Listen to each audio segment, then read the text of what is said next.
Şuna yaxşı bir toplumның içinden andan keyin dahiyeler yetişecek.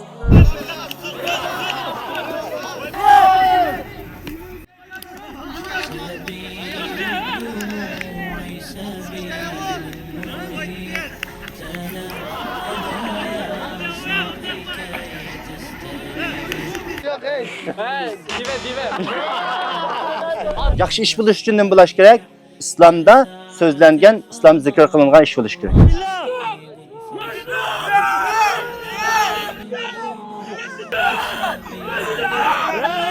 Uyg'uriston diye.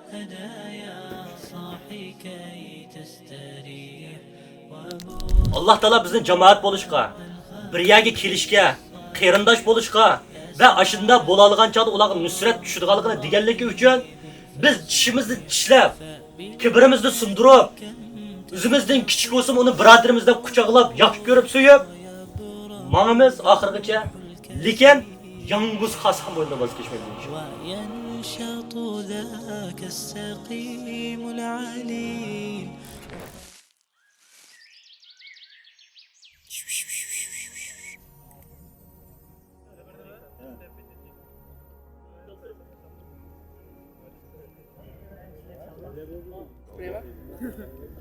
Jamoat.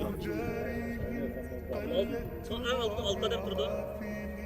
Alt qadamning kayniga oltidan ya 5dan 5 qilib. Hisoblam kilolar.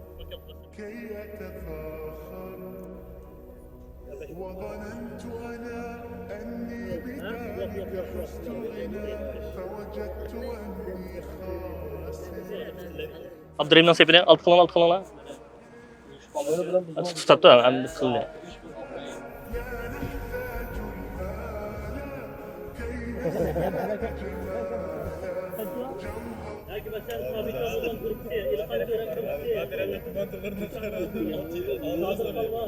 Yeni batır, ekter batır misalan durumu. Sen sadece bunlar mesela bana tanıdığın sorular bekliyorum.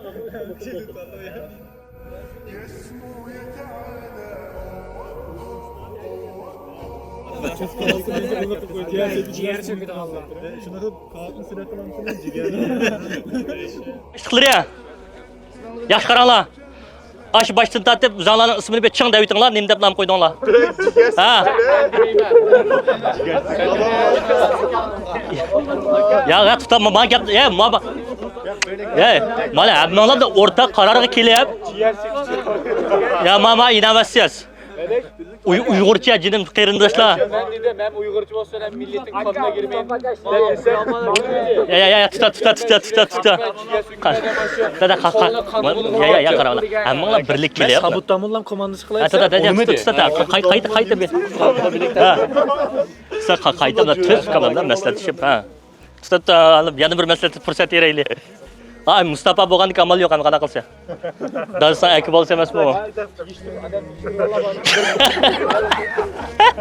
Ya fka, o almıştırma bekar besan oldu onu. Ya çak. Ha tamam güzel. Ortak geldin mi? Mustafa'nın soy ismini koyup silahı ahire. Abi baştan vakır bitanlar mı uzanın namını? Hayram. Arı böyle. Ha. Ya mas siyasinden bulap koptum baba. Ya mas siyasinden bulap koptum. Abdülbasit. Kaplan.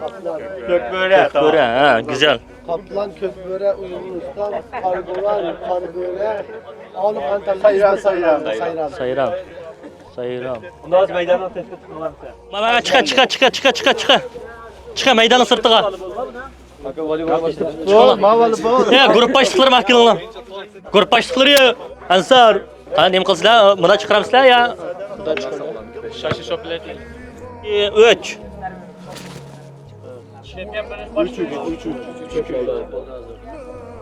3. Ayağını bir kıtıp kılalım. Aga 3'te kızım. Okey sana. Ya iş 1, 2, 3.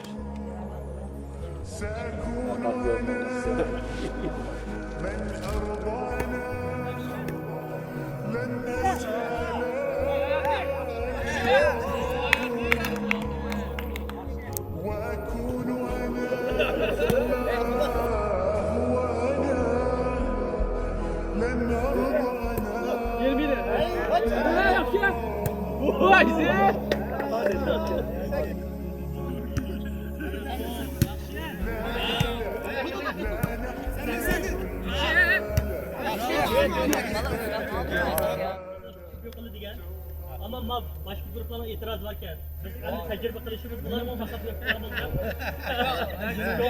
çok hayır güzel ya. Zaten kayıtırıp Bizim yok. Yaxşı.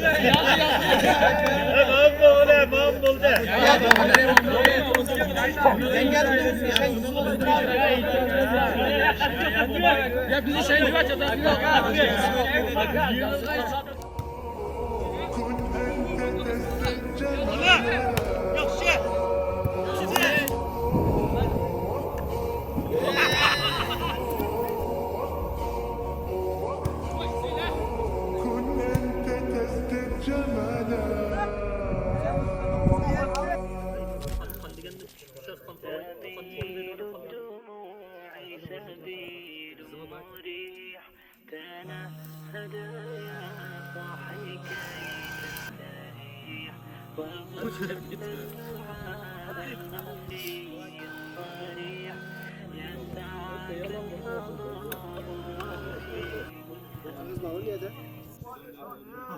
سبيل الدموع سبيل مريح تنهدى يا صاحك وبث الدعاء الخفي الصريح يسعك الفضاء الرحيم سبيل الدموع سبيل مريح تنهدى يا صاحي كي تستريح وبث الدعاء الخفي يسعك الفضاء الرحيب الفسيح فبالله Her vaqtdagidek yana mishaga bizlarni jam qilgan Allohga cheksiz hamd sanolarni aytamiz. Allohga cheksiz hamd sanolar bo'lsin. Chunki biz musulmon bo'lish sifatimiz bilan har qanday bir yaxshilikning Alloh taolo tarafidan kitqanligiga ishonganligimiz uchun har qanday bir ko'nglimiz xush o'tgan ish bo'lsa hayotimizda unga har vaqt Allohga hamd aytamiz. Ya'ni har vaqt bir vafoliq inson bo'lish, vafoliq musulmon bo'lish sifatimiz bilan Rasulullohga, Rasulullohning sahobalariga va Rasulullohdan keyin kelgan barliq mu'min musulmonlarga Allohning rahmati, mag'firati va salomini so'raymiz. Yani bizning bu burchimiz deb bilamiz. Yani shunda har vaqt so'rovlarimizda, namozdan keyin duolarimizda ota-onalarimizga duo qilishimiz, ustozlarimizga duo qilishimiz, bizdan ilgari o'tgan yaxshi kishilarga duo qilishimiz bizning vafodor musulmonligimizni uqtirdi. Nimishqa har qatim bir gapdan burun hamda aytib, Rasulullohga durus salom yo'llayotganimiz deb Allohga kelib qolgan bo'lsa, shuning uchun deyilayotgan gap. İnson yaratilishda yolg'iz yaratilgan tug'ilgan vaqtida. Onundan bırak tarihe qalab baxsaq, Allah Taala dastlabda Adem Aleyhisselam'ni yaratdı. Yalğız. Ondan keyin Adem Aleyhisselam'dan anamız Havva'ni yaratdı. Ondan keyin şu Adem Aleyhisselam bilan Havva anamızning vujudidan bizgacha bo'lgan insonlarni yaratdi. Endi biz bir ana bir dadadan tug'ilgan shaklda, ya'ni yalg'iz tug'ilibmizkan. Qo'shkizak, uchkizak ya 4 balanayt azg'o'sh nama. Ham öyle yalg'iz tug'ilibmiz. O'lgan chaqdimi yalg'iz o'libmiz, yalg'iz ketibmiz. Ama mushuning orliqida ijtimoiylik deydigan bir narsa o'tgan bizning hayotimizda. Masalan, tug'ilib qolgandan keyin bir oila, kichik bir jamiyatga tug'ilibmizkan. Undan keyin maktabga boribmizkan, undan keyin jamiyatga chiqibmizkan. Endi bu jarayonda, ya'ni bu ijtimoiylikning inson hayotida, bo'libmi musulmon hayotida yana doirasini qisqartsak, yoshlar hayotida qanday ahamiyati bor, qanday o'rni bor, buningga qanday qarash kerak degan to'g'risida qisqacha bir bu ne davet başkasımız fakat özümüzün his kılganlarını ortaklaşış halas özara. Hem de Allah Teala bayattan biz degen şu jarayonlarni bayan kılıp ya eyyuhan nas ey insanlar. Yani bütün insanlar, o mümin Müslüman emas, kafir, bütün insanlar. İnna halaknakum min zekeri ve unsa. Biz sizni bir ayadını yarattık. Yani asli baştaki yaratılış Adem Aleyhisselam bilen Adem atımız bilen Havva anımızdan başlangan. Andin kim biz sizni deydi. Ve cealnakum şu'uba ve kabail. Kabile kıldık, top kıldık. Ana sil yalğız yaşayotgan insan emas. Sebebi li ta'arafu. Sizning tunishinglar uchun. Yani Uyghur deydigan bir qavm var şuna. Belki bu qavmning burun 5-10 ming soni bo'lishi mumkin, ammo hozir 40-50 million. O'zbek burun bir hisoblasak hozir boshqa. Amerikalar, oqtanlik, qortanlik, hammanglarni biz shuub qildik va qaboil qildik deydi. Ya'ni to'plashib yashayotgan bir xil holatda qildik. İta'arafu o'zaro tunishishinglar uchun deydi. Ya'ni biz insonlar bayatdan deyilganda bir oilaga tug'ilib, o oiladan bir qabila shakllanib, o qabiladan bir jamiyat shakllanib, o jamiyatdan shaharlashib qilgan xalqlar biz. Ma o'ltirayotgan narsani tunji uy deyishga butamasdan. Bizda chedir deymiz Uyg'urcha. Tushunami? Mushu hozirgi biz shaharlashishdan burun, ya'ni shaharlash deganda sepil qo'yib, tamselib, uni darajasi bor, ishki bor, nas qilishdan burun yayloqlarning o'ttirishlar shaharlashishdan burun yashagan uylar mushanda. Ya'ni insonlarning umumyuzlik musulmon bo'lsin, kafir bo'lsin, ati-bo'g'larning yashagan yer. Undan keyin shaharlashgan bo'ldik. Shaharlashib bulapmı bugungi kunga kelgan vaqtida dunyo kaqariyatin sag'iradi. Kichik bir mahallaga ham o'xshab qoldi. Ashta bo'lib qoldik shunami? Biz vatanga kelmaymiz, ammo vatanda nima ish bo'lganligini bilib turibmiz. Voy futbol musobaqasi bo'libdi, voy uulabdi, buulab falan ya yengibdi deb shunami? Ashta gapini qilishdi qoldilar. Amerikada bir ish bo'lsa uni anglab turibmiz. Shunami? Yevropada bir ish bo'lsa anglab turibmiz. Qit'a atlab narsani anglab turibmiz. Endi bu ijtimoiylikda bir musulmonning, bir yoshning bo'libmi, bir musulmon yoshning o'zining axloqini, qimmat qarashini, aqidasini saqlab qolish masalasi nihoyat muhim masalalardan va diqqat qilmasa bo'lmaydigan masalalardan bo'ladi. Shuning uchun biz bu yerga yig'ilgan bo'ldik. Bizning bu yerga yig'ilishimizning sababi hech qanday moddiy narsa yo'q. Bizning aramizda tijoratmi yo'q qo'shnava? Ilm bilim qilgan ish yo'q bizning aramizda. Faqat biz musulmon bo'lganligimiz uchun bu yerga yig'ildik. Balkim boshqa yerga yig'ilishimiz mumkin, boshqa jamoatlarning qishg'i berishimiz mumkin. Ya'ni bu jamoatni bu yerga yig'ilgan odamlarni biz boshqa tariqat u bu deganda mushuning bilan kelsang jannatga kiysa bo'lmas jannat kiymasa aytgan jamoat emasmi? Faqat bu yerga bizning yig'ilishimizning sababi hammalarning Uyg'ur bo'lganligi, dardimizning o'xshash bo'lganligi, musulmon bo'lganligi, umumiy jihatdan o'ylayotganimizning o'xshash bo'lganligi uchun yig'ildik o'zimizning axloqini saqlab qolish uchun. Ya'ni bir Uyg'ur musulmonning axloqini saqlab qolish uchun. Mesela yolg'iz vaqtida inson ba'zi ishlarni qilib selishi mumkin. O'zimizning yolg'iz qolgan vaqtni o'ylab boqing. Ba'zi xatoliklarni qilib qolishimiz mumkin. Cho'ng, kichik. Ammo odam bayada qilamdi tabiiy odam. Yo'q. Demak, bir inson o'zining axloqini o'ngishib olish uchun o'zidagi ba'zi kamchiliklarni bayqash va boshqalardagi ortiqchiliklarni bilib, ha bunda qilsa yaxshi bo'lgan deyish uchun shunday bir to'plumga, ijtimoiylikqa, jamoatga ehtiyoji bor. Biz bu yerga yig'ildik. Endi uningdan boshqa yana bizning bir qimmat qarashimiz bor. Saqlab qolishga tegishli bo'lgan musulmonligimiz bor machatalda. Saqlab qolmasak bo'lmaydigan Uyg'urligimiz bor.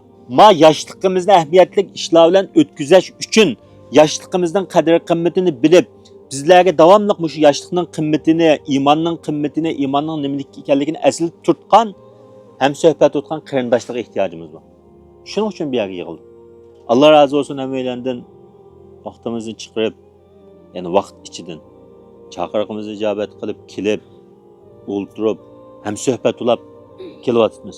6-7 hafta bo'ldi. Chunki oilam yetamtu bir odamning bir ijtimoiy bo'lishig'isi yo'q. Yaxshi bir oila bo'lsa, uningdan keyin mushunda kichikroq o'zi tava o'tgan bir tavallik to'plum bo'lsa, jamiyat bo'lsa, buningdan yuğungandan keyin Turkiya jamiyatiga o'xshab yuğan bir jamiyat bo'lsa, andan keyin mushunda to'plumning ichidan uning madaniyat saviyasiga, aqidasi ko'ngilgan oila, mushunda yaxshi bir to'plumning ichidan andan keyin dohilar yetishib chiqdi. Qo'mondonlar yetishib chiqdi. Inshaalloh bizning umidimiz shu. Mishada turayotgan, balkim ba'zanlar o'zingizlar kichik chaqlashinglar mumkin, men kichik taqada. Kichik bo'lsanglar yo'g'inaysizlar. Ba'zanlar men hali binasi bildim deyishinglar mumkin. Qanday ekan bo'lmasin inshaalloh, ya'ni oila tarbiyasining yaxshi bo'lganligi uchun hammalar mishaga yig'ilib o'ltiribdimiz. Endi mishadan, mushu so'rindan inshaalloh, mushu yig'ilgan jamoatdan, inshaalloh aramizdan, voy men paloni bilan bu yerda o'ltirgandan bir vaqtda, voy ashu bola shukan hama deb qag'uday raislini Alloh taolo chiqarib bersin. Dahilini Alloh taolo chiqarib bersin. Chunki payg'ambar sollallohu alayhi vasallam deydi, Allohning quli yadullohi ma'al jamoat. Allohning quli jamoat bilan birga. Ya'ni Alloh taolaning rahmati, Alloh taolaning inoyati, Alloh taolaning yordami hammasi jamoat bilan birga. Shun Rasululloh deydi, men shazza finna. Ya'ni jamoatdan men anda unga qo'shalmayman, buning qishg'i bormayman deb yolg'iz yashagan odam jahannamga arilgan bo'ldi. U oxirda o'zining axloqining buzilganligini o'qimay qoldi. Qimmat qarashining buzilganligini o'qimay qoldi. Shun Rasululloh yana deydi, jamoatda rahmat va ayrılışda azap bor deydi. Buni jamiyatshunos, yana boshqa narsa, Uyg'ur, Xitoy, Yevropa, Amerika, hamma millat tashviq etgan narsaga ijtimoiylik. Balkim sizlar maktabda shunday bo'lishi mumkin shunday. Bir o'quvchining darsi yaxshi bo'lsa, ya'ni ijtimoiy suhbatliga aktiv qatnashsa shunday, bu o'quvchi yaxshi o'quvchi hisoblanadi. Ammo uningdan sirt bayatdan deganday bizning aqidamizni, qimmat qarashimizni, axloqimizni, uyg'urligimizni saqlab qolish uchun shunda bir yig'ilgan jamoatga ehtiyojimiz. Balkim bu jamoat mushu bo'lishi mumkin. Balkim buningdan boshqasi bo'lishi mumkin bayatdan deganday. Faqat mushunlarga kelsang, mushunlarga yig'ilsang jannatning yo'li mushunda unutdi demaymiz biz. Boshqa tariqatning yo'liga o'xshash. Mishakiblar misha tusan bo'ldi, bu boshqasi demaymiz. Balkim yana boshqa bo'lishi mumkin.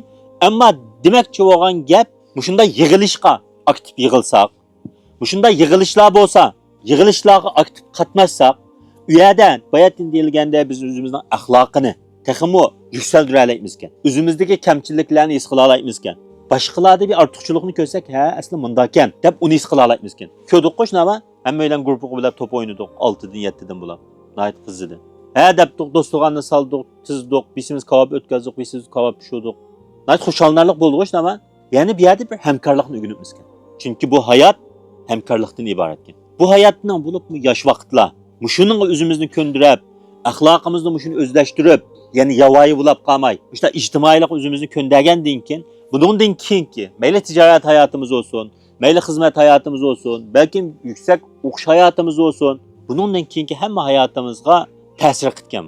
Chunki ijtimoiylik yo'q bir odam, na tijoratda, na o'qishda, bundan keyinki na xizmatda hech narsa olib basamaydi. Chunki biz deganda bir inson yolg'iz yashab olmaydi, o'shnama. Ya'ni ijtimoiy aralashib yashayotgan maxluq bo'lgandan keyin biz şuna bununla ihtiyacımız varken, şunda cemaatinin kaderini bilip, hem böyle bununla aktif katlaşıp, bunundan kim mi? Yani bunundan bunun aktif katlaşkan da aktif katlaşıp, kılışka hem böyle köngel bölsek demekçi. Bir yerdeki maksat, yani bizim kıymet karşımız, ahlakımız, akidemiz ve uygurluğumuz ne? Öz ara saklap kılış. Mayaga çıkışımız mı?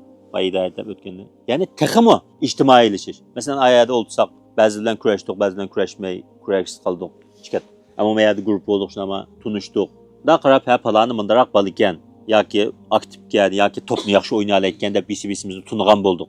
İnşallah bunun dinkin yana haftalık söhbetler devam kıtı. Bunun dinkin yana inşallah pat şunda şehirden sırtığa çıkıp, yığılıp, kıtkan işler bulap durdu inşallah. Bunun dinkin şunda söhbetli olsun ve bunun başka yerde yaxşı Uygurlu yığılgan yerli olsun, başka söhbetli olsun, hemmesi aktif katlaşıp, yani özümüzden hayatı da İçtimailikimizni aşılsak, şunun neticesi de inşallah kelgüsü de o'qish hayatımızda, ticaret hayatımızda ve başka işlerimizde utuq kazangan bir adamlardan bo'lsak, deyotgan umidimiz var. Hammalardan Allah razı olsun. Başka qarindoshlaring deyotgan, so'rayotgan gaplar bo'lib qolib qolsa, so'rasanglar, ya ma qanday o'tdi, ya ma masala qanday, men bunda o'ylabdim. Deyotgan gaplar bo'lib qolib qolsa, shu shaklda qilsak, shu gapni aytib, qisqachalam qilgan bo'ldik. Ben sizlarga ishinib, ishinglarga hurmat qilib, men narsani yaxshi tushunalaydi deb, men asli o'yinning qaysi bo'yicha qildigan bo'ldik. Unas qoidasi shu. Xaltini kiysizlar, tamam? Tushunishlik va barsizlar, kayninglarga yansizlar, kelgan odamga xaltini bersizlar, uni kiyib darhol mangiyverdi. Qaysi guruhdan tez qilib bo'lsa, shu birinchi o'g'an bo'ldi. Hesabda kuch ulab yuguraganga o'xshash, tamam? Bak kendiga beshini qashlab, miyasiga qarab, manda tuğallab. Bak diqqat, xaltini berib kelib sana berdi, sen yuguraysan, diqqat bilan qara. Agar shunga men o'yinni qayta o'zgartirib, tamam? Hey! Qayt! Tushunmaganlar bormi yo'qmi? Tushundinglarmi? Tamam. 3 2 1 başla.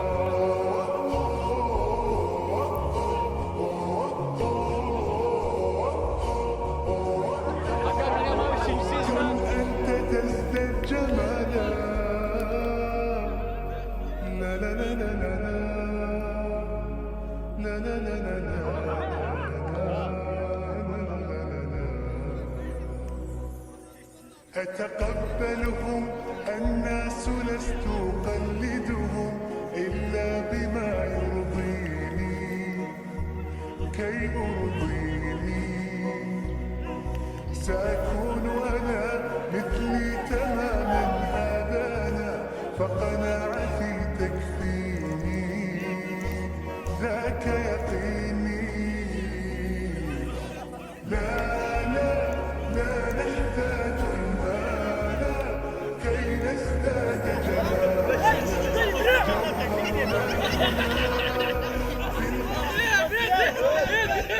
Kar, Boran birinci. Tamam. Sayrab ikinci, şu tamam. Alkış. Üçüncü. Biz. Usta, Uygur usta. Hindistan dört. Sarı börek dört. Köpür beş. Tamam. Manın içinde xilma-xil resimler var. Köpürek hayvanlarınki, şahslarınki, hareketler. Tamam. Her bir grupdan bir adam çıkıp, grupa başlıkları özünün adamı qarab turdu. Tamam. Başla bir grupunu birden tüketip bakmamız. Hemiz qarabasak buldu. Tamam. Bir tel resim berimiz. Grupa tutib turdu. Çıkan adam ig'izda söz chiqamasdan fakat ish hareketlari bilan rasmdagi jonliqni ifodalab turdi. Qara, ovoz chiqarish cheklandi birodarlar. Til ishiltilmaydi. İşiltisi inavatsiz. Tamam. A yok. Tamam. Fakat iş hareketinla, çıray ifadenla, kol putunla, bedeninla arkalık. Yani İğzinladın başka a'zoyinglarning qaysini qo'llansanglar bo'ldi, tamam? Ma gruppa. İfodalaysizlar. Gruppa boshliqinglar sizlarga qarab, men rasmdagi narsaning nima ekanligini, boshqa hech narsani ishlatmay, faqat ig'zini ishlatib deb turdi. Tamam. Man qara, sal turib, ittiye mettiye qo'lam qiymeti, man tushunmaganda, desang bo'lmaydi, tamam? Tamam. A'zolarning hech qaysi ig'iz ishlatmaydi. Gruppa boshlig'i sizlar qarab faqat ig'izdan ishlatadi. Tushunishlik? Undan olsa gruppa boshlig'i Kadir Xitoycha. Başkanı mı doğru var? Başkanı canlı Gel, kisi de o.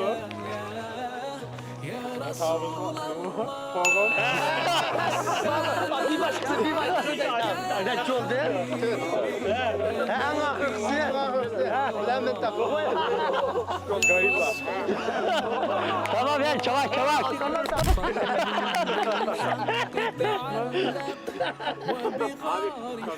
Salman kızı karlatıyor. Lan başkalar doğralı.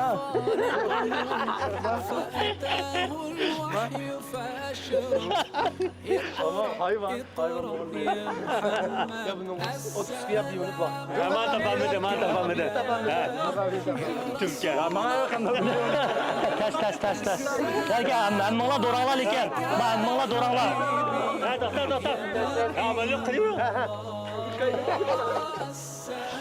Bitirek. Doğru. Ejderha.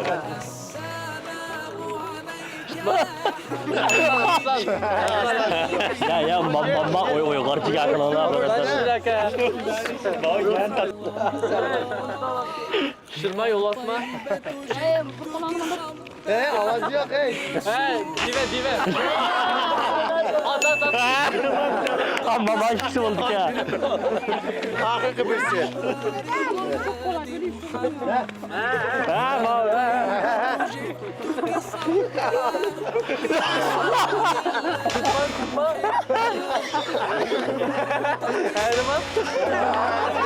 Hey, yıkala. Güzel.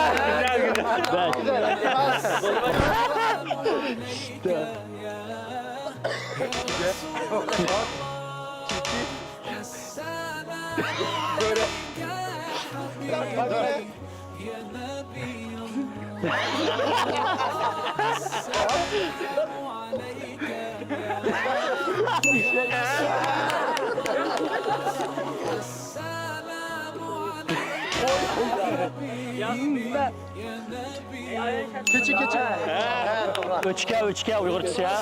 Avaz yok. Aldımkı söhbetimizde deyilgendek Allah Teala insanı Adem ve Havva'dan ibaret bir cüp insandan yarattı. Bir cüp insandan yaratıp insaniyetinin davamı bugünkü kadar Adem ve Havva'dan ibaret bu iki insanın neslinden köpeyip bugünkü günge geldi. Ve Allah Hak Subhanahu ve Teala insanı dünyaya yaratıştaki maksını bayan kılıp Kur'an-ı Kerim'de halakal mevte vel hayate liyebluvekum eyyukum ahsenu amela. Allah Hak Subhanahu ve Teala ölümni hayatlıqni insanlarning qaysinglar Allohga bakroq yaxshi ibodat qiladi deb yaratdi deb Qur'oni Karimda Sura Tabarak surasida shuni bayon qilgan. Ya'ni insonning nima uchun dunyoga yaratilganligining sababi liyabluvakum ayyukum ahsanu amala. Sizlarning qaysinglarning yaxshi amal qilganligini sinash uchun, imtihon ilish uchun dunyoga insonga hayotlikni berib, insonga yaratganligini bayon qildi. Biz oldingi suhbatlarimizda qisqacha bu to'g'riliq to'xtaldik. Bugun qanday qilgan vaqtimizda Allah talab qilgan, Allah bizni mushu sinoq dunyosi, imtihon dunyosida yaratibdi, hayotlikni bizga beribdi. Unda bo'lsa biz bu sinoq dunyosida bu hayotni qanday qilgan vaqtimizda Allah bizdan talab qilgani bo'yicha Allah Subhanahu va taolo bizdan shuni, ya'ni yaratishning maqsadiga uyg'un holatda biz dunyoda yashagan bo'lamiz degan sualni cho'rdigan asosda suhbat olib bormoqchi. Alloh taolo Qur'oni Karimda 3 oyatda buni alohida bayon qilgan. Astag'firullahi val asr. İnnel insane lafi khusrin illellezine amenu ve amilus salihati ve tevasav bil haqqi ve tevasav bis sabr. Allah Subhanahu ve Teala bu 3 ayette insaniyetninki qanday qilgan vaqtida, qanday yashagan vaqtida Allah insandan talab qilgan talab bo'yicha yashagan bo'lganligini bayon qilgan. Oldi bilan birinchi oyatga qarab baqsak Allah Subhanahu ve Teala asr bilan qasam qildi. Ya'ni zaman bilan qasam qildi. İnsanning hayotiga qarab baqadigan bo'lsak, insonning hayoti vaqtdan iborat ekanligini bayqaymiz. Masalan, bir insonning hayoti taxminan o'ttirchi hisoblagan vaqtimizda 25 ming kun. Hamda buni soatga aylantirsak-chi masalan, 25 mingni ko'paytiramiz 24 ga. Agar uni minutga ko'paytsak-chi masalan, uning natijasi sekundga ko'paytsak-chi. Demak, insonning hayoti nimadan iborat ekanligi, vaqtdan iborat ekanligini Alloh Subhanahu va taolo bu oyatda alohida ishorat qilish bilan birga insonga vaqtning naqadar muhimligini, bu insonning hayotining vaqtdan iborat ekanligini bu oyatda alohida uqtirmoqchi. Shuning uchun Alloh Subhanahu va taolo bu asr bilan, ya'ni vaqt bilan, zaman bilan qasam qilgan. Uningdan keyin innal insana lafi khusrin. Barliq insonlar ziyon ichida. Endi qanday ziyon ichida? Bu inson shu onasining qo'sqidan tug'ilib, o'zininki xohishi bo'yicha, o'zininkini o'ylig'ini bo'yicha, shaytonning ozdirishi bo'yicha yashagan bo'lsa, bu inson ziyonning ichida bo'lganligini bayon qildi. Uningdan keyin 3-oyatda Alloh Subhanahu va taolo tuvandagi ma 3 turlik ishni qilgan odam bu ziyondan qutuladigan, bu sinoq dunyosida, imtihon dunyosining imtihonidan o'tadigan odam deb Alloh Subhanahu va taolo tuvandagi 3 oyatda buni bayon qilgan. Illallazina amanu. 3-oyatning birinchi bosqichi nima? Iymon etgan deydi. Iymon degan nima desak, iymon deganimiz Allohdan boshqa bu ilohgan deb ibodat qilishga loyiq bo'lgan Allohdan boshqa hech qanday bir iloh yo'q deb bilish va uni ig'zoki deyish va shuni qalbiga cho'nqur urlashtirish. Qalbiga buni cho'nqur urlashtirgan vaqtingizda insonga nima hosil bo'ldi desa, insonga bu la ilaha illallohning talablari bo'yicha, taqozzolari bo'yicha ish qilish, harakat qilish, gap qilish, tafakkur qilish bu insonning ustiga birinchi bo'lib tushgan narsa. Uningdan keyin buni qalbiga cho'nqur urlashtirgandan keyin tabiiyki bu odamning ish faoliyatlari, amallari, harakatlari beri la ilaha illallohga uyg'un holatda bo'lish. Ya'ni Alloh taolaning u insondan talab qilgan talablarini ijro qilish, cheklagan cheklamalardan to'xtash, uni qilmaslik.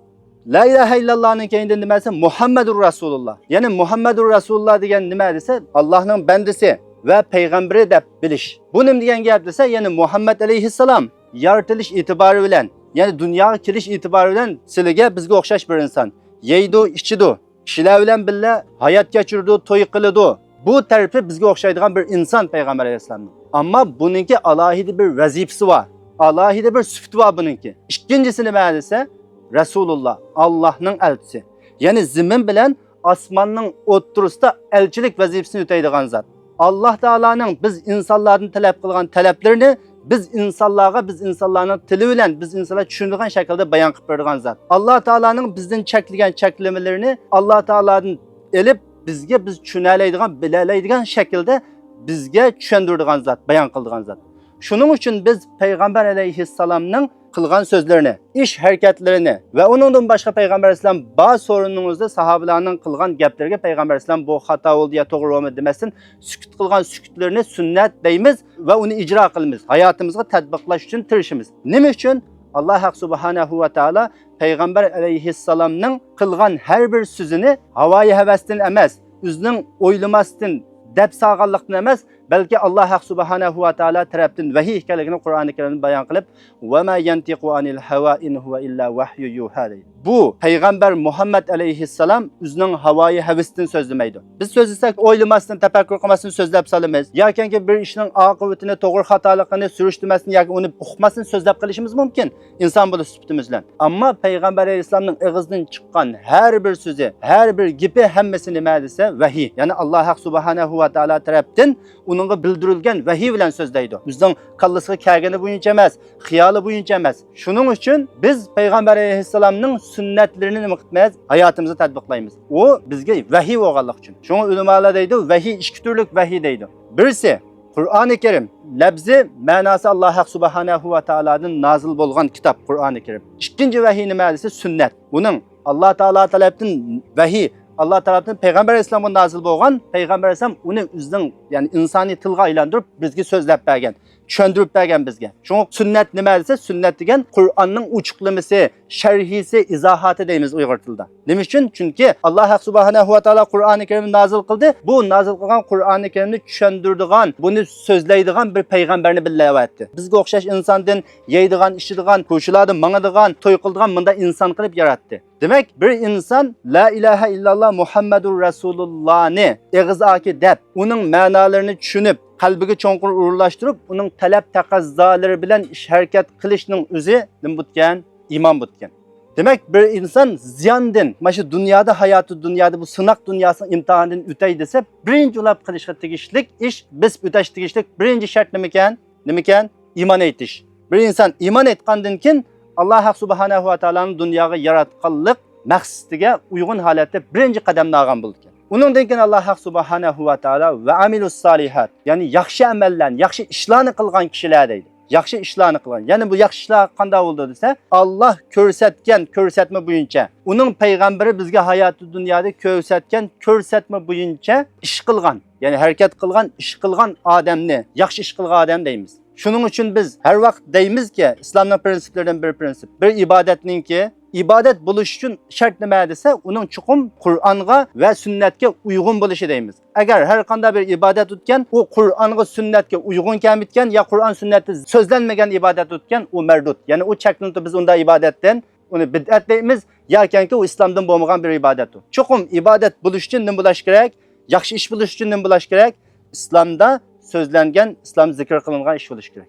Uningdan keyin Alloh subhanahu va taolo 3-oyatning 3-qismida nima deydi desa, va tavasav bil haqq deydi. Bir-biriga haqni tavsiya qilishgan deydi. Demak Alloh subhanahu va taolo bu yerda nima deyapti desa, to'plumga, ya'ni bir butun jamoatga, bir jamiyatga xitob qilyapti. Bir-biringizga haqni tavsiya qilinglar deydi. Haq degan nima bu yerda desa, bu yerda haqni ulamolar har xil tafsirlagan. Ba'zilar islom dinining o'zi degan. Ba'zilar masalan ma'lum bir so'zniki gapdiki haqiqat, yolg'on gapning qarshisi bo'lgan haqiqat deb tushundirgan masalan. Masalan, bizning bir qo'shnimiz bor, u musulmon emas. Bo'lib qolsa, buningga islom dinini tushuntirib, islomning haqiqatini unga bayon qilamiz. Bu bir-birimizni nima ish qilgan bo'lamiz buning bilan? Haqiqatga tavsiya qilgan bo'lamiz. Bir do'stimiz bor, o'zi musulmon, ammo namoz o'qimaydi. Unda bo'lib qolsa, adash, kel, tartilib namoz o'qiydi deb uning namozni o'qishni o'rgatish, yoki ro'za tutmaydigan bo'lsa, ro'za tutishni o'rgatish masalan, yoki billa o'qish. Bu nima? Bu bir-biriga haqni tavsiya qilgan bo'ldi buning bilan. Yoki deyli, masalan, u odam namozni o'qiydi, joyida qildi, ammo sat gap qiladigan yoki buning g'ayvat qilganda ayb bo'lgan bo'lsa, adash to'xta, bu g'ayvat qilma, bu g'ayvat qilish cheklangan, bu g'ayvat qilgan odam o'zining bir qarindishining go'shini yegan bilan o'xshash holatga ig'ir gunoh, bu g'ayvat qilmaydi degan bo'lsa, masalan, bumi bir-biriga nimani tavsiya qilgan bo'ldi bir inson?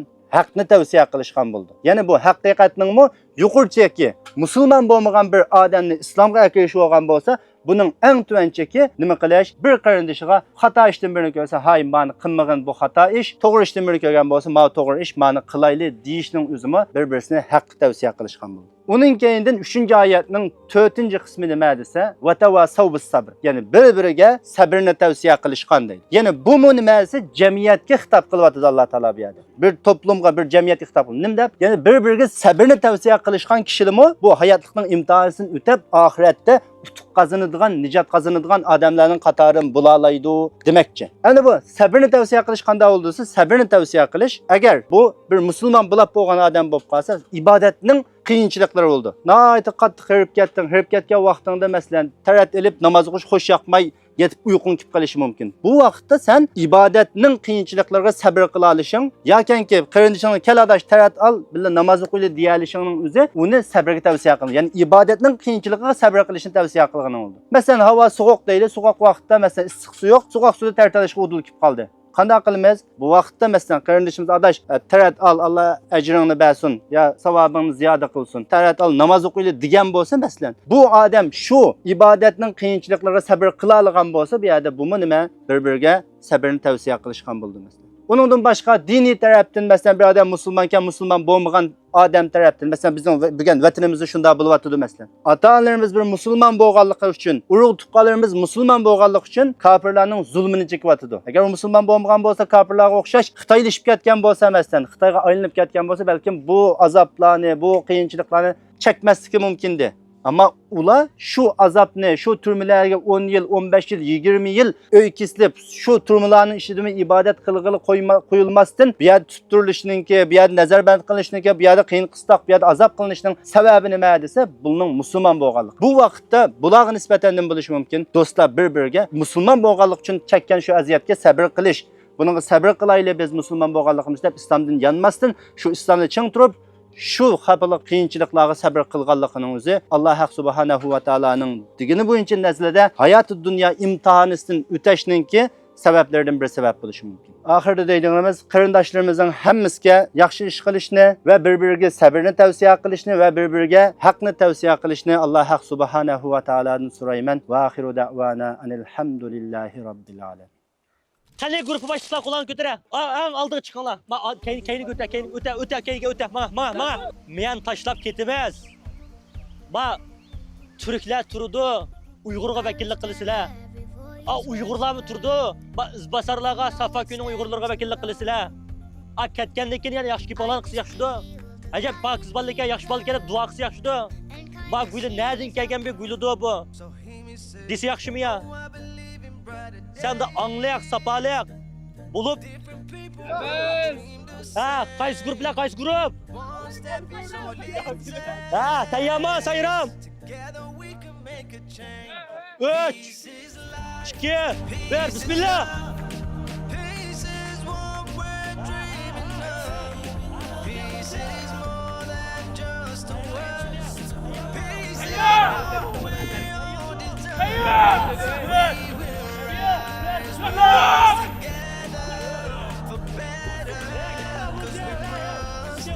Üç, iki, bir, bismillah.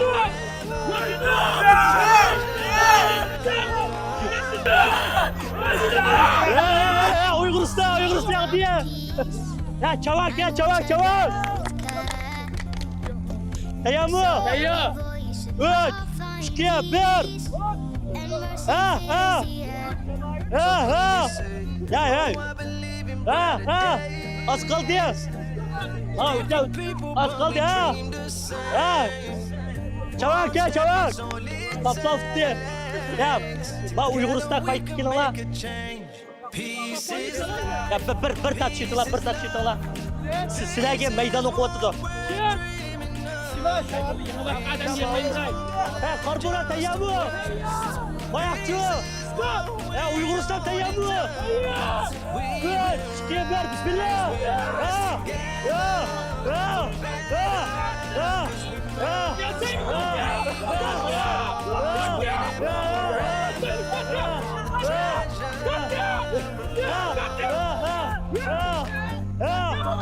Askaldı! Karbura geldi! beautiful sunrise. Where everyone can hear love is truly real. Hey! Çavaş gel, çavaş!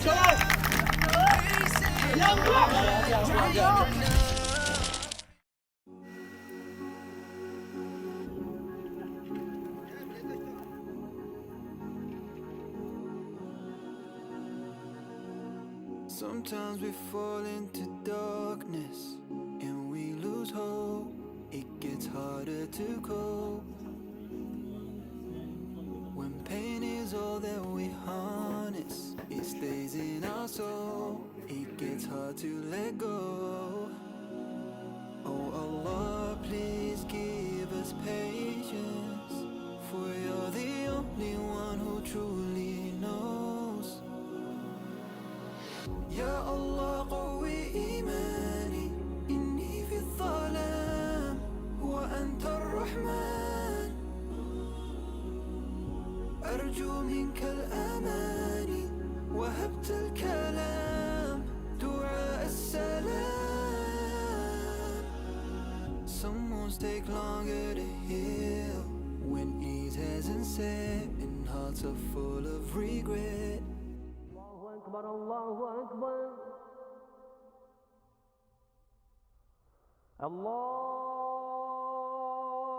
Ekber. Allahu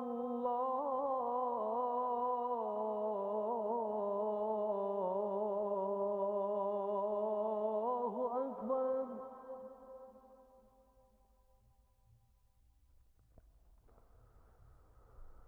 Eşhedü en la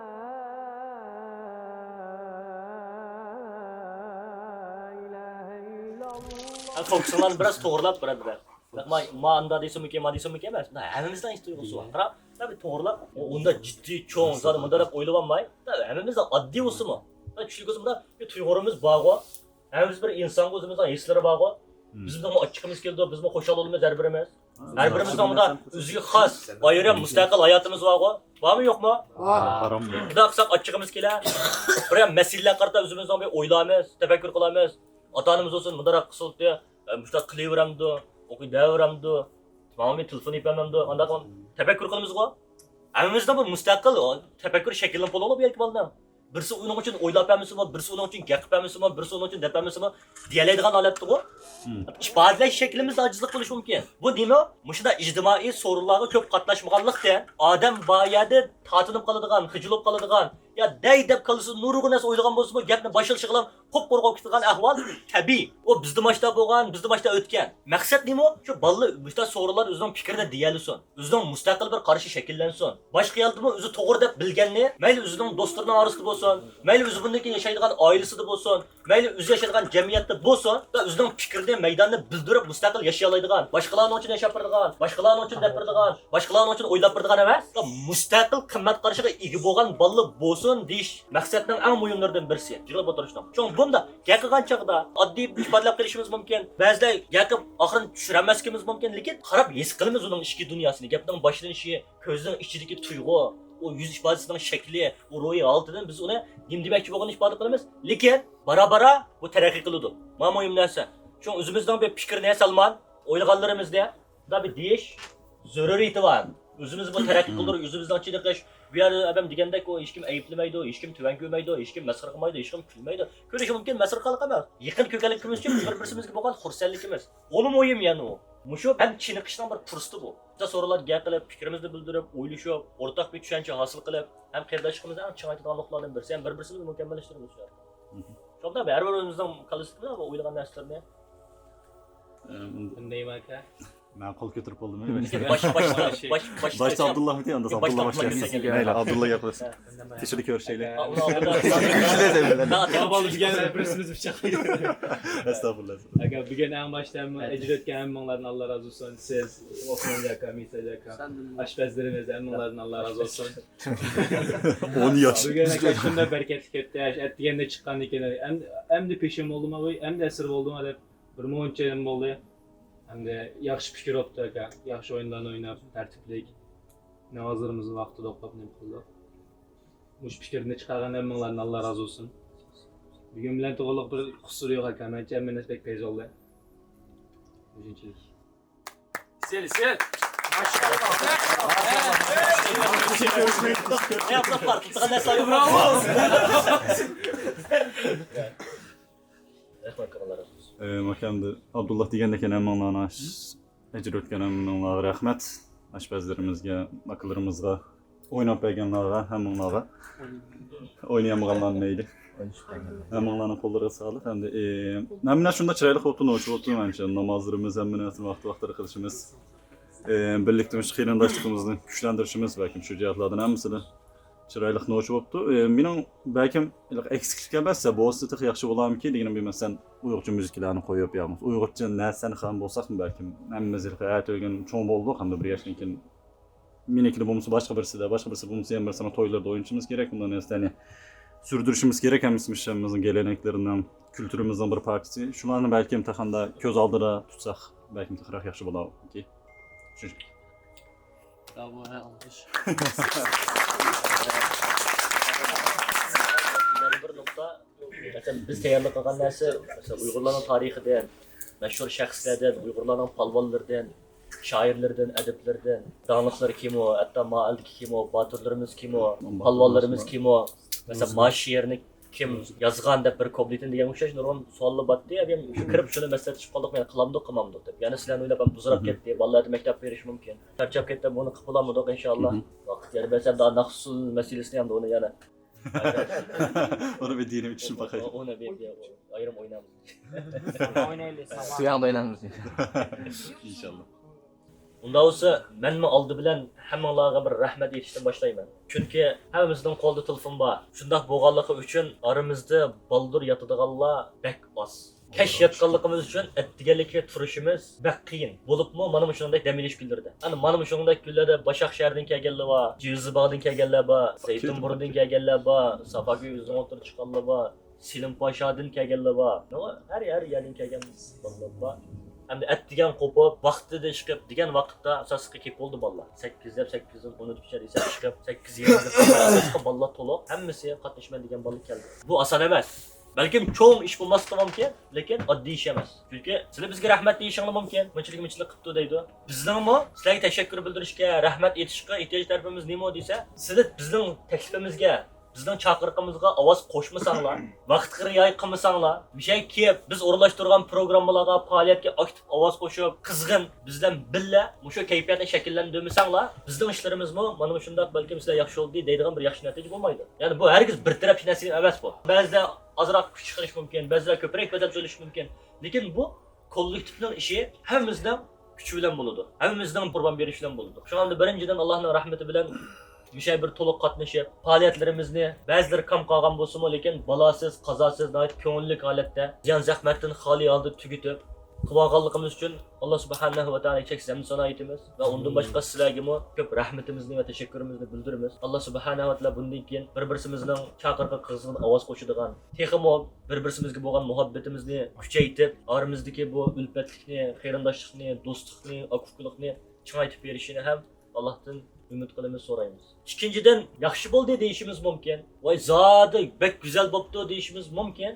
Lekin biz inson. İnsanning hech bir ishi mukammal bo'lib ketmaydi. Shu va psixologiyaga bog'liq, bo'pmi bugungi kunimizdagi yoshlarning amaliy natija yaratishdan, hatto cho'nglarning shu to'sib qoladigan eng turtkilik omillardan birisi nima desa nima? Mukammaliyatchilik. Men yaxshi gap qilmasam, gap qilmay. Men toza yakalamaydigan bektirme jim turay. Ma mening o'rnimda deb bersin, ma mening o'rnimda qilib bersin, ma mening o'rnimda aytib bersin. Ma ruhiy holatda bo'lsak, hech kim hech ish qilmaydi. Mayli oddiy holatda gap qilgan odam bo'lsin, buni texnik zihnimizga yaqin bo'lsin uchun davatimiz.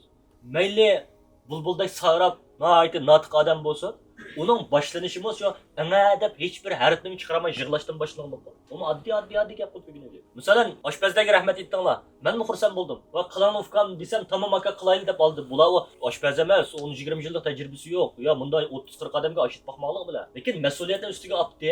Amallardagi eng muhim narsa ixlos.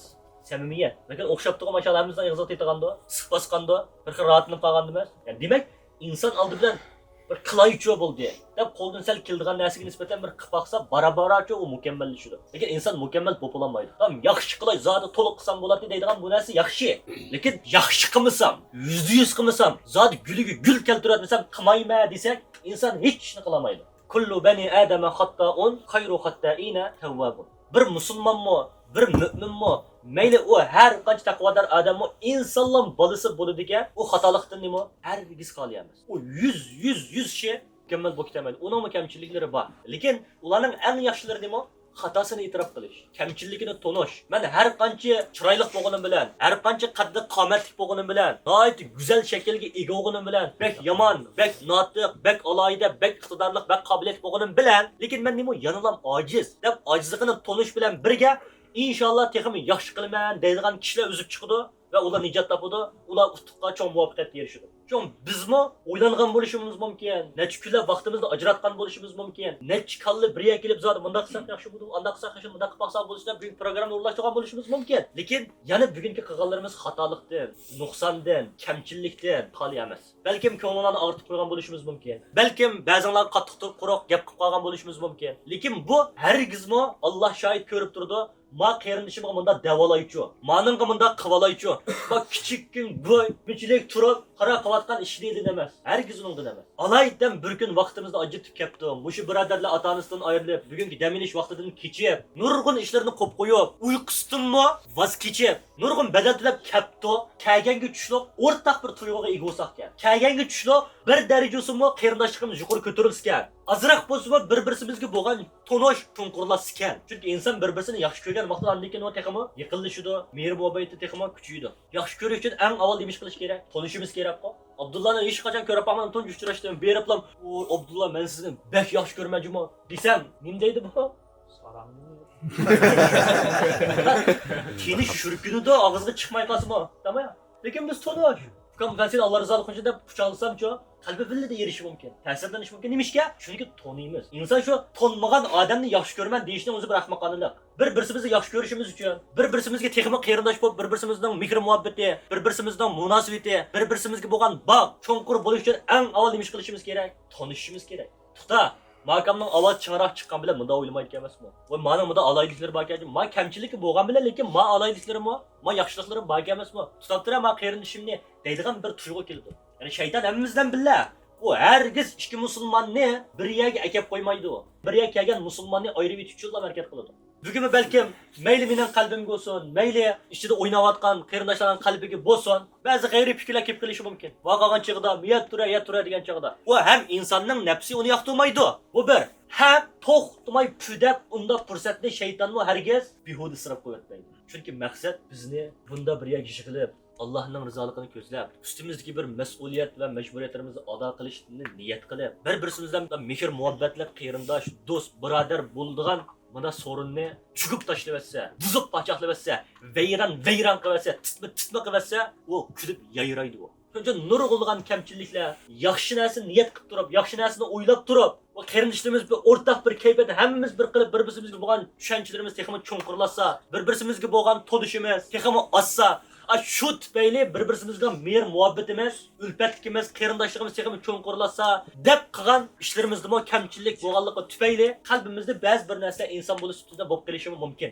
Shuning uchun endi men aqllaringizga vakolatan qanday bir kamchilik bo'lib qolgan bo'lsa, nuqson bo'lib qolgan bo'lsa, ko'nglingizni og'ritib qo'ygan bo'lsa, ba'zi qattiq, ba'zi yumshoq gap qilib qo'ygan bo'lsa, o'tira qo'pa, kamiyada tura degan bo'lsa va shu tüpeyli ba'zi bir qalbinglardagi ochiqqa, qayg'uga, bearamchilikqa sabab bo'lib qolgansak, oldi bilan tuvanchilik bilan qulurim, sizdan kechirim so'raymiz. Biz hargiz Allah niyetimizni ko'rib turdi. Zodi mana bunda qilib emas. Bayan degan maqsadlar tufayli qilganligimiz uchun bundan bir-birimizni tonigan siri, bir-birimizni tushungan siri, bir-birimizni shu tonib, his qilib, tushunib qilgan siri balki muomilalarimizda, kamchiliklarimizda, va sahvalliklarimizda tuzilish bo'lar inshaalloh. Shuning uchun bir gap qilsak, qalbimizga ochiq desak, hammamizning maqsadi texmi yaxshi bo'lish. U mukammal bo'lish bektas. Lekin insonning qila oladigan ash taraf qarab menish, xatoliklarni tuzatish tarafdori bo'lish. Avval o'zining nuqsonligiga ega ekanligini, cho'qim bir kamchiligi bor ekanligini o'zi his qilish ma'nosi muhim. Ikkinchi deb qo'ydigan narsam. Uchinchi, balkim yaxshi bo'ldi. O'tadik, ko'rishdik, o'ynadik, bayam degandek yedik. Mushodimi? Qarindoshligimiz tamam kuchaydi ekan. Bir-birimizga bo'lgan tanishimiz cho'nqirlashadi ekan. Lekin bu uningdan ham iborat emas. Tirishchanlik ko'rsatib, bir yerga kelib, o'ynab, suhbatlashib, ba'zi achchiqlashib, ba'zi chaqchaqlashib, ba'zi kulishib, ba'zi qaqishib turib, uningdan erishadigan natija faqat qarindoshlik va bir-birimizga bo'lgan do'stlikdan ham iborat emas. Buni deyishimdagi maqsad shu. Bu yerda o'tirgan hech kim kichik emas. Hech kim bola emas. Hech kim, "Men bundaq jumolar" deb qo'ysa, "Ha, zoda ishda kelib hech tarafdan o'ylamaydigan." Qo'limizda bayam degandek telefon bor, o'zimizning tanishlari bor, ayrim mustaqil oilamiz bor, o'zimizning bu yerdan boshqa do'stlarimiz bor, fikrlashib turadigan, paranglashib turadigan bir muhit bor. Demak, hammamizning mustaqil tafakkur qiladigan bir ruhiy holatimiz bor. Bir ichki dunyomiz bor. Unda bo'lgan kim biz nurg'un narsani o'ylaymiz, nurg'un narsani ko'ramiz.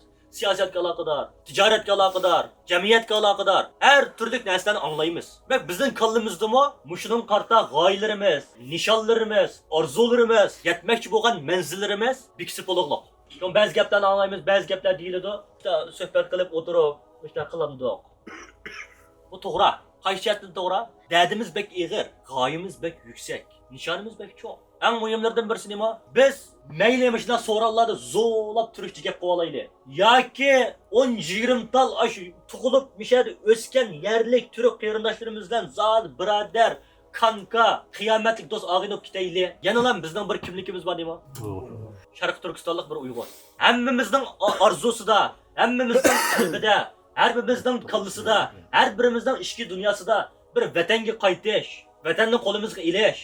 Biz bunda nega bo'lsa Sharq Turkistonning ko'k pasportini ko'tarib yurish, izlayotgan, zulmga uchrayotgan, dushmanni, tajovuzni vatanning qo'g'lab, biz bir bayrog'imizni tikib, bizda g'ururlik qo'rani ko'tarib, men bir shayxulisa deb yashashimiz bordi. Dedik biz kichik emas. Bizning vijdonimiz bor, bizning g'ururimiz bor, bizning o'zimizga bir erkakligimiz bor. Aytsinlarimizni, urug' tuqqanlarimizni, qavm qarindoshlarimizni kech kunduz erkin bir nafas ilishdan mahrum qo'yayotgan. Ular 24 soat azob oqibatni yashayotgan. Hatto teshida qolganlarni usti ochiq turmaga banit qilayotgan. Turmadagilarni azoblab, o'ldirib, tajriba qilishdan sir, o'pkilarini, bo'raklarini, jigarlarini, tallarini halol organ deb setayotganligi hammamizga ochiqdi. Hech kim unutib qolmaganda bu texi. Ya unutib ketgidek bir vaqt bo'ldimi? Ma'ning nisbatan qalbimizdan cho'nqur qatlamlarda bir qisasini ilib, biz bir dunyoda erkakdek yashash bir g'oyamiz bordi.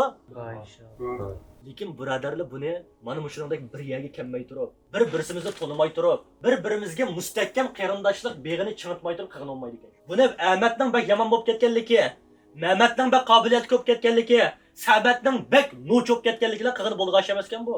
Balkim sal hissiyotni yengillashtirish, biroz jiddiylashib qoldi sorunning kayfiyati. Hem zehnimizga yaqin bo'lish uchun yomg'ir yog'di-ku. Yaqqan yomg'irning ikkilam taqdiri bor. Ya u yig'ib, eriqchilar shakllanib, u eriqchilar o'stanglarga quyilib, u o'stanglar berib ya cho'ng ko'llarga, ya dengiz daryolarga qo'shilib, u cho'ng bir gavdiga aylanadi. Ya u ko'lchak shakllar bo'lib, sesiq purab, laylat bo'lib tugab ketadi. O'xshash bir yomon. Mayli men qanchalik qobiliyat ko'p ketay. Mayli sen qanchalik yomon bo'lib ket. Mayli sen qanchalik iqtidorli, g'oyatsur, gigant badbashir bo'lib ket. Lekin sen bir gavda bo'lmasan, bir mush bo'lmasan, bir jamoat bo'lmasan, bir kollektiv bo'lmasan, bir yerga kelmasan, sen bara sesib, parg'aylanib. Sen yomg'ir, yana o'xshash yomg'ir, yig'ib, sap, pokiza, suzuk, sularga qo'shilib, eriqchi bo'lib, o'stangchi bo'lib, daryo bo'lib, dengiz bo'lsan, sen abadiy o'zingning hayotligini, mustaqilligini yana qo'g'dab yashay olasan. Hammamiz balkim olma o'yatdi Pro Max yana chiqdi elish istikimiz bo'lishi mumkin. Nimishga? Kamerasi suzuk, markaziy bir taraf bo'yicha GPS'i yaxshi, sistemasi ravon, ovozi jarang sifatli chiqadi. Desak tugmaydi. Lekin shu telefonni parchalab, qancha suzuk kamerani uningdan yulib ilib, u ayrim parchani opirib qo'yib qo'yamdi. Uningdan faxrlandim. Menda iPhone 17 Pro Max'dagi kamerasi bor deb do'stlarga ko'rsatamdi. Uninglar rasm uchib storyga atamdi. Nimishga? O bir beden bo'lamadi u. Shu orqali o'zining xususiyatini yo'qotdi. Her qancha nochi, texnikalik, iqtidorli zapchasmi, u bir zapchaslar bilan birikib, bir gavda, bir mexanizm, bir harakatlantirish kuch, uning bir natija hosil bo'lmasa, u nima? Axlat. Endi sal, yana o'zimizga qaytamiz. Bizning qalbimizdami jarohat bor birodarlar.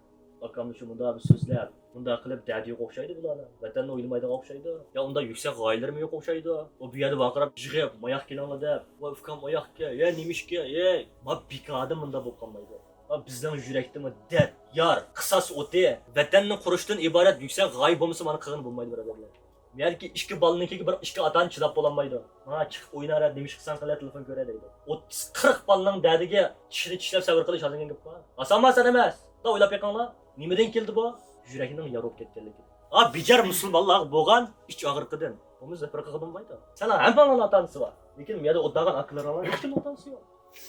Shaxsan mening dadam 20 yillik turmi deydilar. Nima uchun? Men Misrda o'qiyotgan vaqtimda men pul saqlab. U vafodor bo'lma. Dadamning, ota-onamning meni boqqan ajrini qaytarma. Uyagimi kamaylaymiz?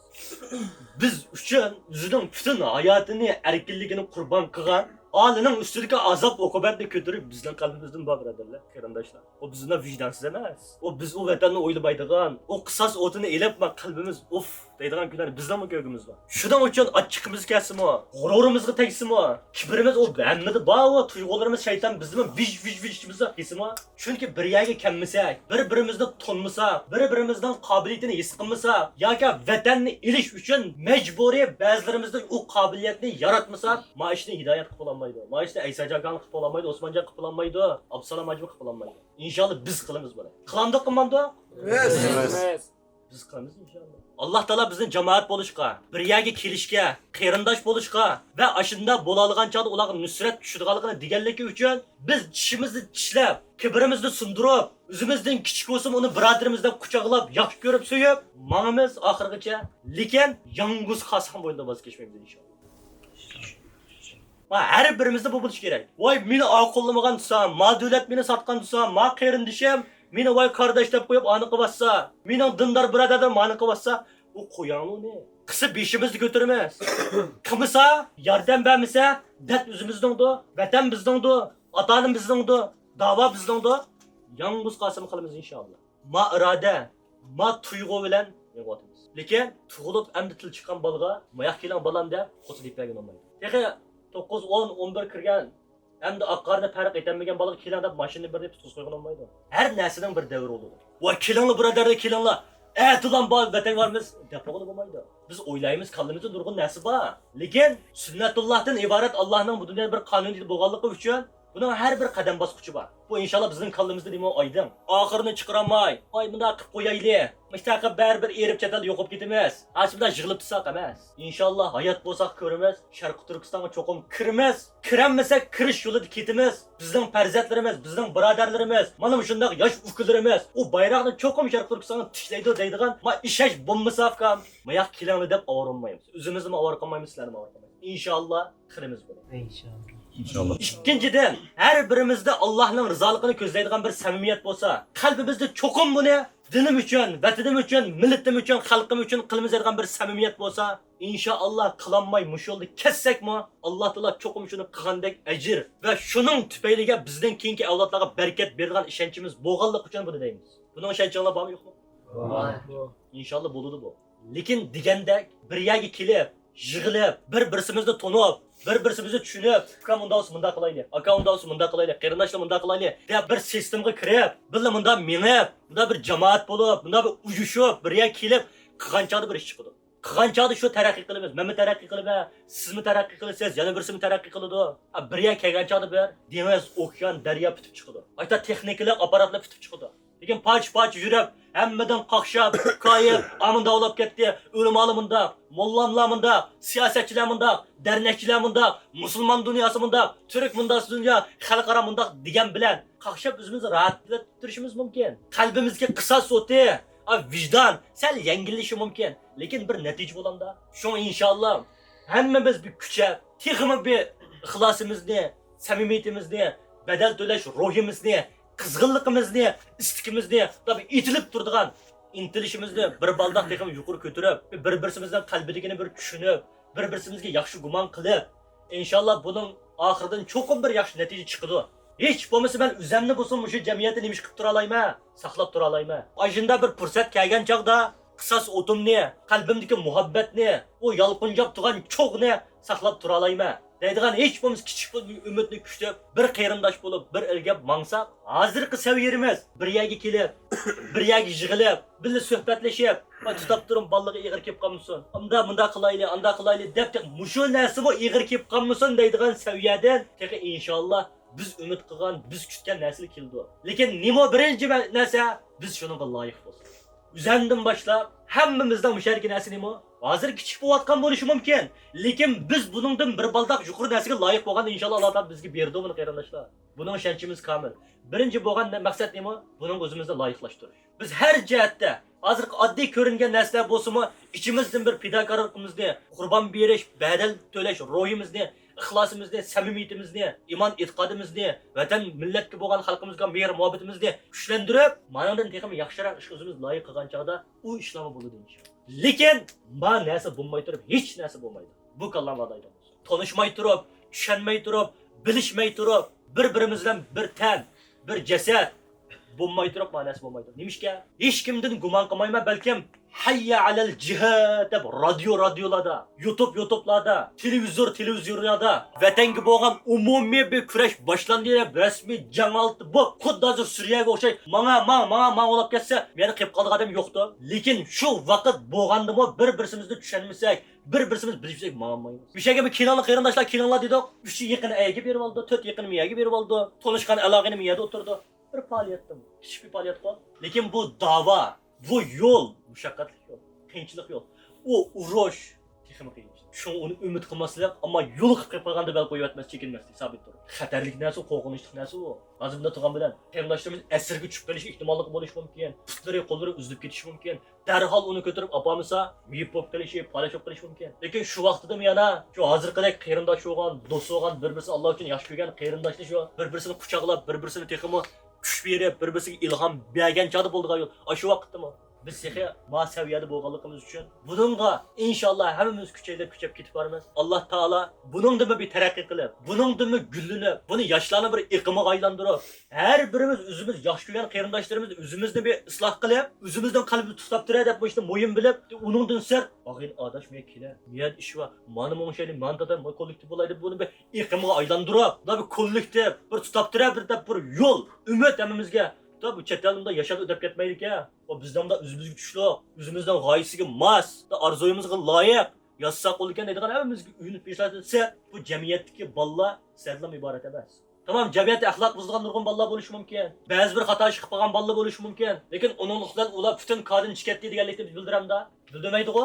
Lekin ashunda qarindoshlarning isloh bo'lib, islomning yuksalishi, vatan millatning aziz va ustun bo'lishi uchun o'zining butun borlig'ini atayoladigan yakil uchun eng avval qalbida o'ylaydigan, o'zining nafsini kontrol qila oladigan, irodasini sal mustahkam ching tuta oladigan bir turkum odamlar bir yerga mustahkam jo'nlanish kerak.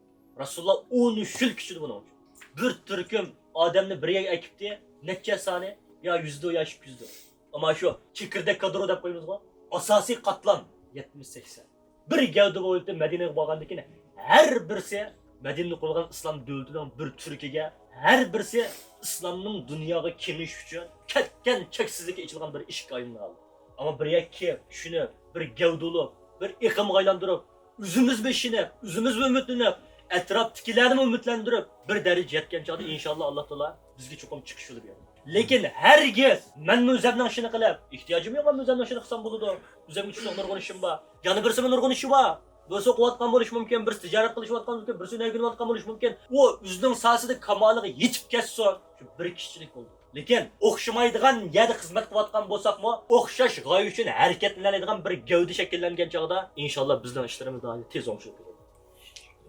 Shuning uchun bizning umidimiz, bizning g'oyamiz sizlarni tortib. Zodi bu bak cho'ng ish qilyapti. Voy zodi biz bundan ish qilyapti emas.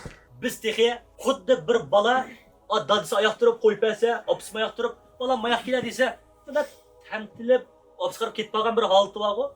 Shu ham cho'ng ish qilyapganimiz emas.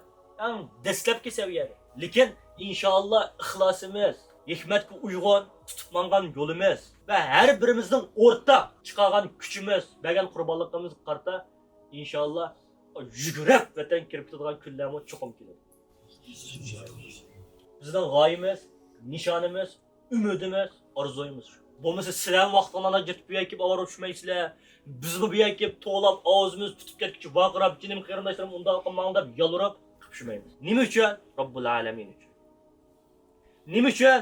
Xitoyning zanjir tapallari ostida meynat bo'lib ketib yotgan muqaddas tufurqimiz uchun. Nima uchun? Xitoyning qorong'u zindonlari chirib tugab ketib qolgan urug' tuqqan qavmi qarindosh musulmon xalqimiz. Bo'lmasa uyqumizni ichishmi ig'ir keladi. Voy birodamlar shosh turayli deyishmi ig'ir keladi. Bir kun vaqtimizni ajratishmi ig'ir keladi. Ya bir kun bo'lsa telefonda o'ynamay turayli jinim qarindoshlar ig'ir keladi shu. Ig'ir keladi bu reallik bu.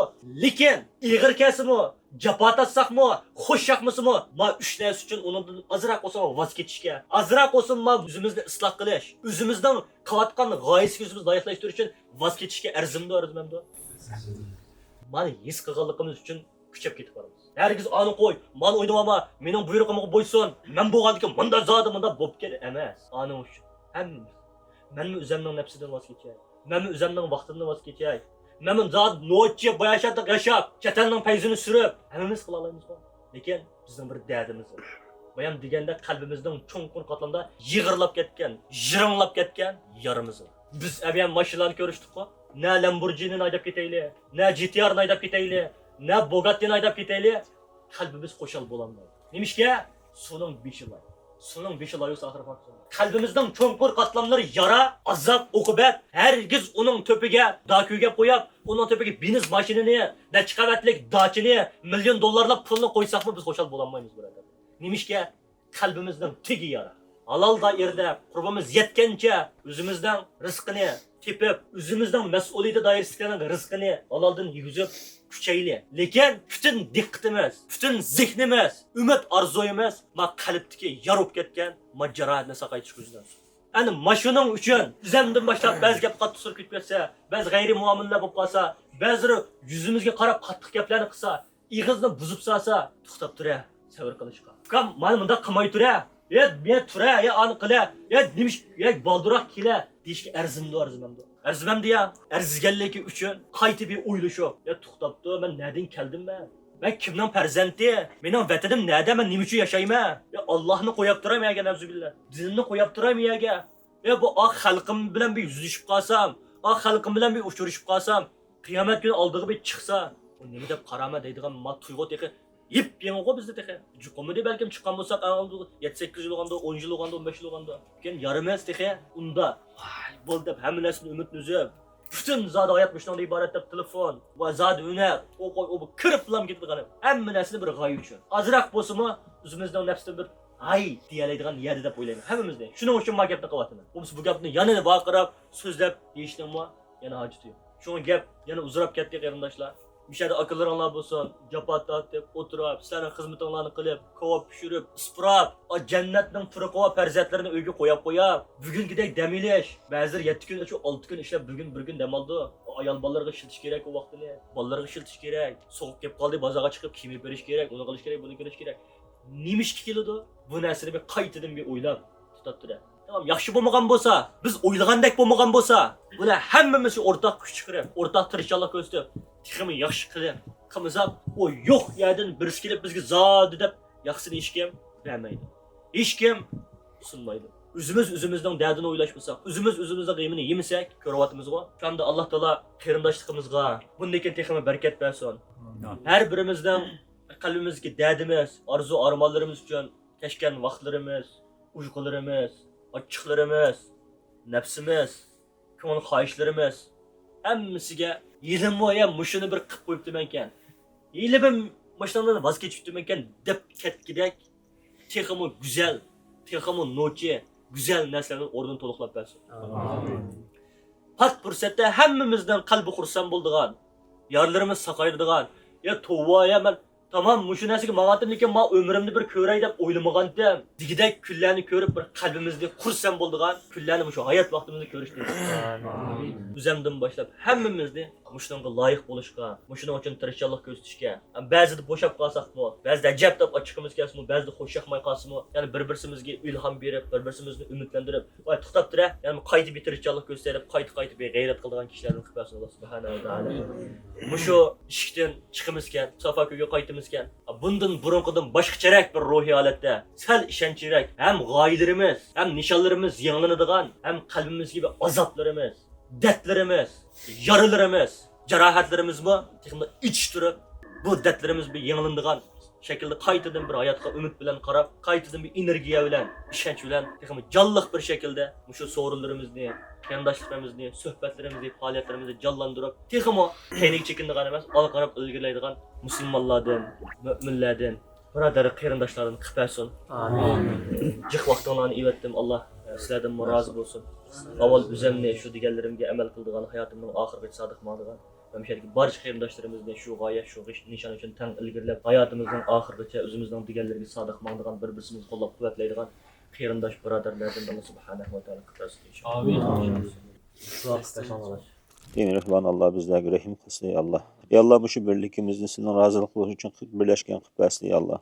Ya Allah biz müşterike senin razılıkları için yığıldık ya Allah. Ya Allah bizlerge hidayetlerimizi ziyade kılsın ya Allah. Ya Allah bu şu cemaatimizin ahirki maksatlarımızı erişidiğin bir sebep kıpbesli ya Allah. Ya Allah bizlerge rahim kılsın ya Allah. Ya Allah Uygur milletine rahim kılsın ya Allah. Bizlerge rahim kılsın ya Allah. Ya Allah bizden hayatımızın bereket versin ya Allah. Ya Allah hususen bizden yaşlılığımızın bereket versin ya Allah. Ya Allah muşu yaşlı hayatımızda ehemmiyetlik işler ile ötülüşki nisip kılsın ya Allah. Ya Allah muşu yaşlılık hayatımızda kelgüsü daha dünyadaki kelgüsü hayatımız için ve ahiret için yaxşı işlerini kılıp aldığın bir fırsat kılıp versin ya Allah. Ya Allah bizlerge rahim kılsın ya Allah. Ya Allah ata-analarımızga rahim kılsın ya Allah. Ya Allah şu vatandaki ruhtukallarımızga, qarindaşlarımızga, ustazlarımızga rahim kılsın ya Allah. Şu qarindaşlarımızga rahim kılsın ya Allah. Ya Allah şularının imanını, şularının iffet numusunu, şularının akidesini silik amanet kıldık ya Allah. Ya Allah özrü muhabbet kılsın ya Allah. Ya Allah biz şularını unutup kaldığın kişilerden katardan kılmasın ya Allah. Üstümüzdeki mesuliyetlerimizni ve kılmakçı olan işlerimizi unutup kaldığın kişilerden katardan kılmasın ya Allah. Ya Allah bu şehrin ciddikçiliklerde bizim üzümüzün mesuliyetini unutup kaldığın kişilerden katardan kılmasın ya Allah.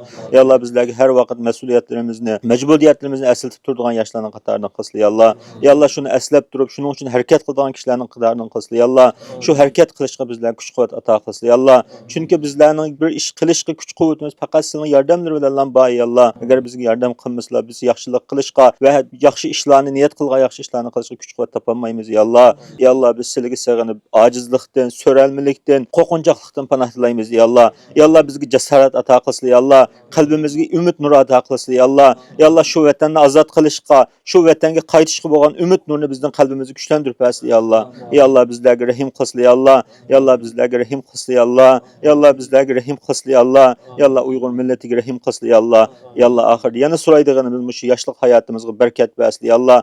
Ya Allah şu yaşlıq hayatımızda ehemmiyetli işlerden ötküzüşke nisip kılsın ya Allah. Ya Allah şu yığılgan sorunumuzni, muş yığılgan cemaatimizni yaxşılık üstüde yığılgan kişilerin katardan kılsın ya Allah. Ey Allah kıyamet günü siz özür digende vatiqallezine taqav ila rabbihum ilal cenneti zumara diyen kişilerin katardan kılsın ya Allah. Ey Allah muşunda top halette cennetke bölüp cennetten işkin çekilgan kişilerin katardan kılsın ya Allah. Ey Allah muşu top halette Peygamberimiz sallallahu aleyhi ve sellem Havz-ı Kevser suyunu içkin nisip kılsın ya Allah. Ey Allah senin rahmetleri bilen, senin efilleri bilen cennetki kip cennetten bağçalarında muşunda oltu bizler nisip kılsın ya Allah. Ya Allah muşu olturuşumuzda addi olsun mu bizim küsümüzde addi olsun mu şunda çoğun işlağa silinen rahmetleri vesile kılıp ahirde şu cennette toplaşıp oturuşuk vesile kıpaslı ya Allah. Ya Allah bizlerge rahim kılsın ya Allah. Bizlerin günahlarımızın mağfiret kılsın ya Allah. Kemçilliklerimizi afu kılsın ya Allah. Biz bazı işlerin hatalıklarını bilip durup üzümüzün nefsine erişip kıpsaldık ya Allah. Ya Allah bizlerin afu kılsın ya Allah. Ya Allah şu yamallıklarını kılıçtın bizim tusap kılsın ya Allah. Şu yamallıkның yamallık ikenligini bizge bildirsin ya Allah. Ve onun bizge yenişini nisip kılsın ya Allah. Bazı yaxşılıklarının yaxşılık ikenligini bilip durup onu kılanmadık ya Allah. Ya Allah şu yaxşılıklarının yaxşılık ikenligini bilip ve onu kılışqa bizler güç kuvvet ata kılsın ya Allah. Rabbena atina fid dunya hasene ve fil ahireti hasenete ve qina azaben nar bi rahmetike ya erhamer rahimin.